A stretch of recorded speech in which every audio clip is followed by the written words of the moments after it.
Hi, my name's Phil. I like talking about politics, and in this video, I'm going to be discussing another new stage of Brexit coming in 2022.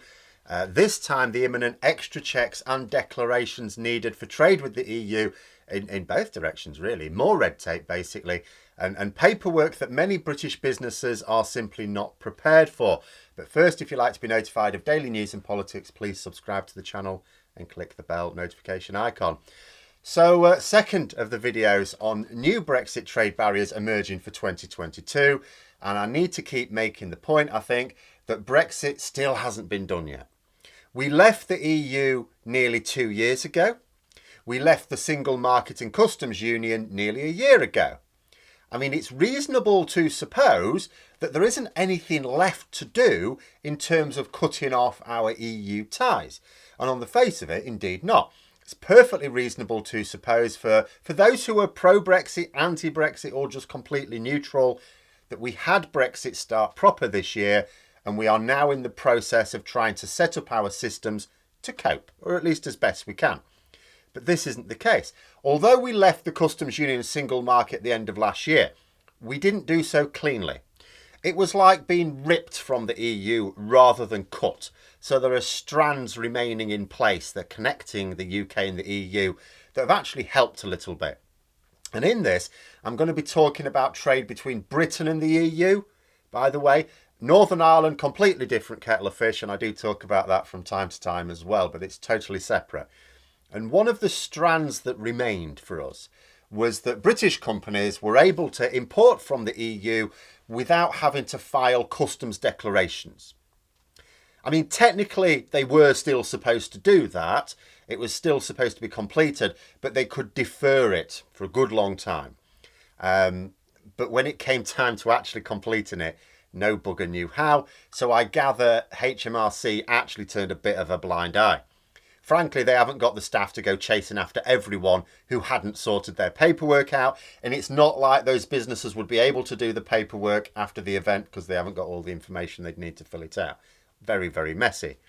But from January, just in a few weeks' time, you're going to have to sort out your customs declaration paperwork and pay any tariffs due at the point of import. There's no deferring it. Has to be done immediately. Technically ahead of time because it's got to be ready immediately.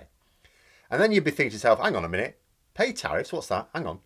I thought we had a tariff-free trade deal as a result of that Brexit deal that Boris Johnson pissed about with all last year, you know, instead of dealing with the pandemic. All right, yeah. Funny story.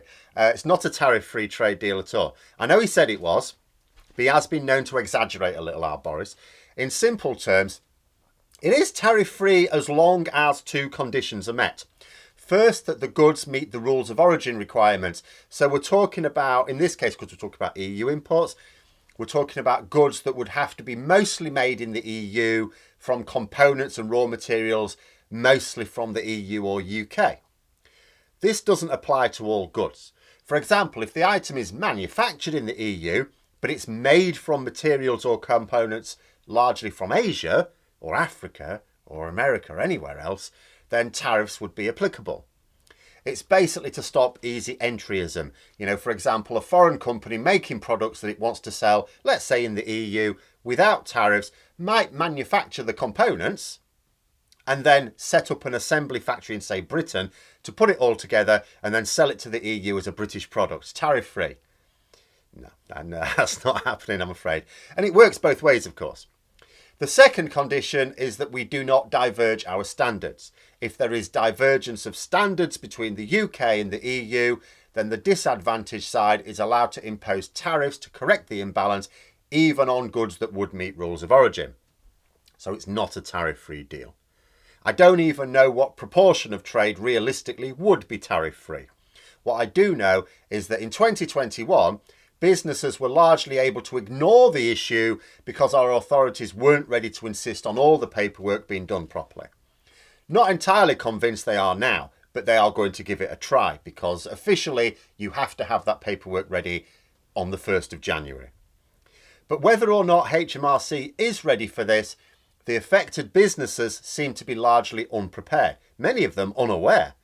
A survey of members from the Federation of Small Businesses found that a third had no idea about these changes, but would be affected by them. So we're not talking about businesses, I didn't know this was going to happen, but do you know what, it don't concern me anyway. No, a third of their members didn't know and would be affected by them. How have the government allowed any businesses that could be affected by these changes not to be aware of them? It's completely self-defeating for even a pro-Brexit government. In fact, especially for a pro-Brexit government. If businesses don't know what they need to do, they are more likely to suffer financially, perhaps terminally so, as well as create a load of headaches for customs officials chasing up the paperwork. I fail to see how it's in the interest of the government to see more businesses fail than is strictly necessarily purely down to poor communication. Not Brexit, poor communication.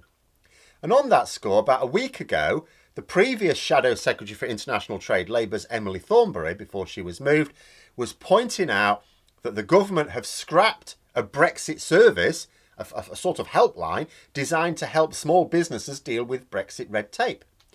Just at the time when a load more is about to come online. It's not even the case that these businesses need to be informed and that's the end of it. It's a lot of very fiddly paperwork that's required. And where tariffs are due, that's making these imports cost more. The same Federation of Small Businesses survey found that 3/4 of their members aren't ready for the changes.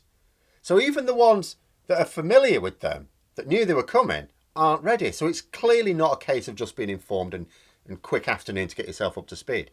You know, because that includes the ones who knew it was coming. Not that it ends there. It's not just about import red tape, which the Daily Express seemed to be blaming on the EU, quelle surprise.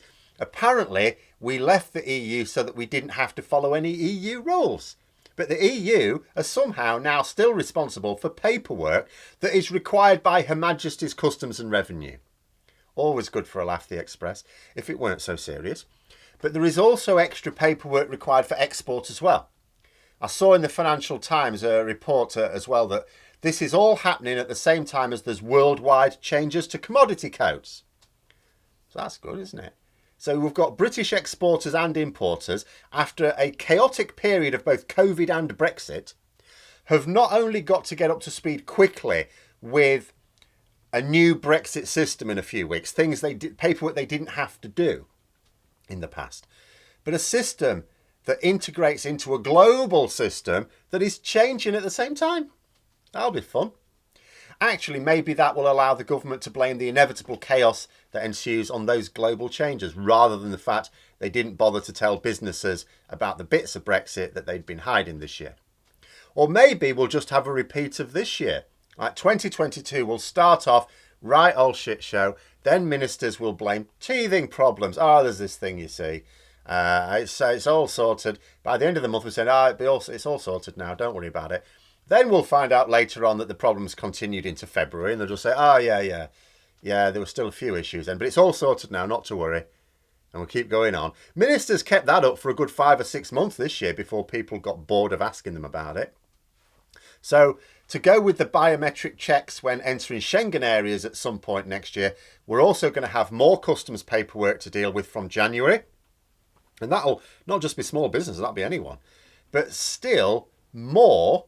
And as this last month of the first Brexit year continues, there will be even more coming on. And I'm going to be picking on some of the other things coming online next year as well. You know, just to emphasise that Brexit didn't get done this year. We had a lot of it. It caused a lot of trouble. None of it, as far as I can tell, has eased off in any appreciable measure. All the problems we had at the start of this year are still here. But we've got some more coming on next year. But until then, those are my thoughts. Let me know yours in the comments below. I hope you found the video interesting. If you did, don't forget to click the like button. And if you'd like to support the channel further, please also click the Patreon link for details. And until next time, I'll see you later.